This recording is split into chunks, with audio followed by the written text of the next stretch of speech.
Welcome to my channel Sayani Koyal 09। This is Sayani. আজকের আমি তোমাদের সাথে শেয়ার করতে চলেছি winter special makeup for dry skin. তো ড্রাই স্কিনে যারা আছো তারা কিভাবে মেকআপ করলে মেকআপটা এত সুন্দর একটা গ্লোই মেকআপ হবে সেটা যদি জানতে চাও, তার সাথে ছোটোখাটো নানা রকম টিপস জানতে চাও, তাহলে কিন্তু আজকের আমার এই ভিডিওটি একদম স্কিপ করা যাবে না। শুরু থেকে শেষ পর্যন্ত কিন্তু আমার সাথে তোমাদের থাকতে হবে। আর যে সমস্ত বন্ধুরা আমার এই চ্যানেলে নতুন তারা কিন্তু ফটাফট আমার এই চ্যানেলটিকে সাবস্ক্রাইব করে দাও এই ধরনের মেকআপ টিউটোরিয়াল সবার আগে পাওয়ার জন্য। প্রথমে আমি আমার মুখ একটা ওয়েট ওয়াইপস দিয়ে ভালো করে ক্লিন করে নিচ্ছি। আর মেকআপ করার আগে মুখ ভালো করে ক্লিন করাটা ভীষণভাবে জরুরি। এরপর আমি বায়োটিকের টোনার ইউজ করছি। তোমরা তোমাদের স্কিন টাইপ অনুযায়ী টোনার ইউজ করবে, বা এখানে এর জায়গায় তোমরা যে কোনো মিস্ট ইউজ করতে পারো। আর টোনার মুখে ইউজ করাটা ভীষণভাবে জরুরি, কারণ এই টোনার স্কিনটাকে হাইড্রেট রাখে এবং স্কিনের পিএইচ ব্যালেন্সটাকে ঠিক রাখে। নিভিয়ার সফট ময়েশ্চারাইজার এবার আমি ইউজ করছি। এই ময়েশ্চারাইজারটা সমস্ত স্কিনেই চলে যায়, তবে যারা ড্রাই স্কিনের আছো তারা এই ময়েশ্চারাইজারটা একটু বেশি পরিমাণে স্কিনে ধীরে ধীরে ইউজ করবে। ক্লিনজিং, টোনিং আর ময়েশ্চারাইজিং এই তিনটে স্কিন কেয়ার পার্ট তোমরা যত ভালোভাবে করবে মুখে মেকআপ ততই ভালোভাবে বসবে। আর বিশেষ করে যারা ড্রাই স্কিনের আছো তারা কিন্তু এই স্কিন কেয়ার পার্টটা অবশ্যই যত্ন সহকারে করবে, এটাকে কোনোভাবেই স্কিপ করবে না। সুইস বিউটির হাইলাইটিং প্রাইমার এবার আমি ইউজ করছি। এটা ড্রাই স্কিনে যেমন একটা আলাদা গ্লো দেবে, তেমন এটা প্রাইমারেরও কাজ করবে। আলাদাভাবে কোনো প্রাইমার আমাদের আর ইউজ করতে হবে না। স্কিনে যদি পোর থাকে তাহলে এরপর অবশ্যই তোমরা পোর প্রাইমার ইউজ করবে, তবে ড্রাই স্কিনে পোর সাধারণত বেশি থাকে না। এরপর আমি ওয়েট অ্যান্ড ওয়াইল্ডের ম্যাট ফাউন্ডেশনের সাথে গুড ভাইবসের রোজ হিপ সিরামটা মিশিয়ে সেটাকে একটু লিকুইড ফর্মে এনে আমার মুখে ইউজ করছি। আর তোমরা সবাই জানো ড্রাই স্কিনে ম্যাট ফাউন্ডেশন ইউজ করা যায় না, তো তোমরা যে কোনো ম্যাট ফাউন্ডেশনকে এইভাবে ইউজ করতে পারো, তাহলে মেকআপটা অনেক বেশি গ্লোই ডিউই হবে এবং মুখটা কেকি হবে না। ফাউন্ডেশন অ্যাপ্লাইয়ের পরে একটা ওয়েট ব্লেন্ডার দিয়ে আমি হালকা হাতে পুরো মুখে ফাউন্ডেশনটাকে ব্লেন্ড করে নিচ্ছি। আর ড্রাই স্কিনে খুব বেশি কোয়ান্টিটির ফাউন্ডেশন ইউজ করবে না, যতটা কম পরিমাণ ইউজ করবে ততই ভালো।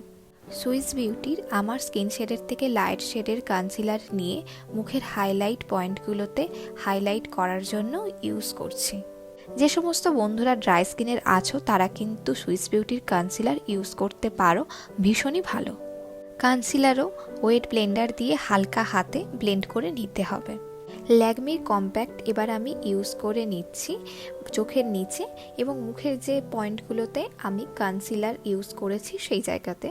তো যেহেতু তোমরা ড্রাই স্কিনের আছো তাই খুব বেশি পরিমাণে কোনো পাউডার ইউজ করার দরকার নেই, তোমাদের কাছে যে কম্প্যাক্ট পাউডার থাকবে সেটাকেই ইউজ করে নেবে। মাইগ্ল্যামের ব্রোঞ্জার আমার মুখে কন্ট্রোলিংয়ের জন্য ইউজ করছি।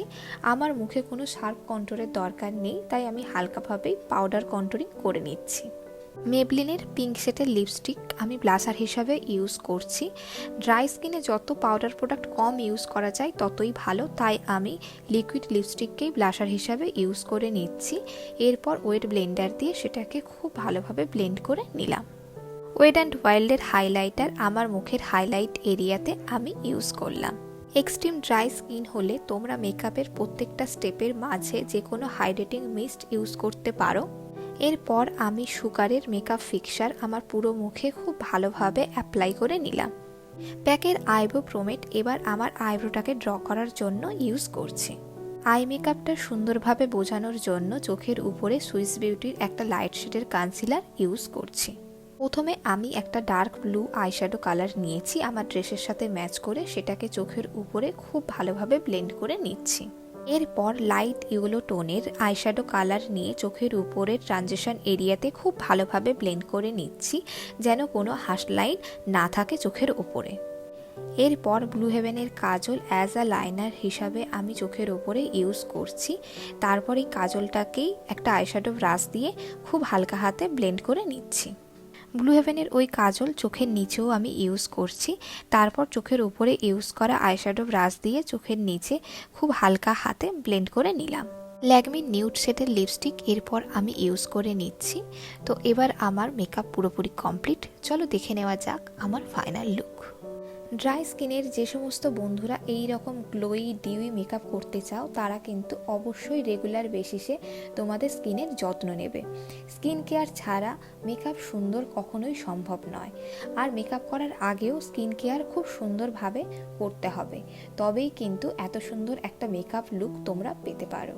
ড্রাই স্কিনের বন্ধুদের লিপ ড্রাই হয়ে যাওয়ারও একটা টেন্ডেন্সি থাকে, তো তোমাদের লিপ যদি মনে হয় ড্রাই হয়ে যাচ্ছে তাহলে তোমরা মেকআপ করার আগে যে কোনো লিপ বাম বা তোমাদের রেগুলার ইউজের যে কোনো ময়েশ্চারাইজার ইউজ করতে পারো।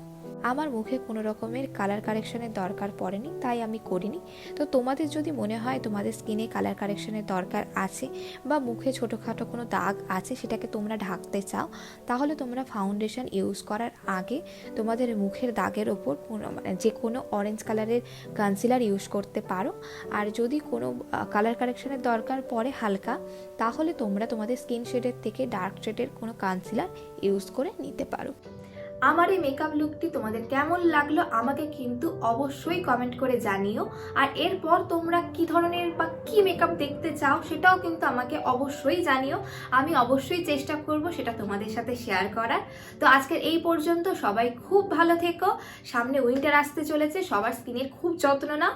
আর যে সমস্ত বন্ধুরা আমার এই চ্যানেলে নতুন তারা কিন্তু অবশ্যই আমার এই চ্যানেলটিকে সাবস্ক্রাইব করে দিও, আর পাশে থাকা বেল আইকনটি অবশ্যই ক্লিক করে দিও এই ধরনের মেকআপ নোটিফিকেশন সবার আগে পাওয়ার জন্য। টাটা।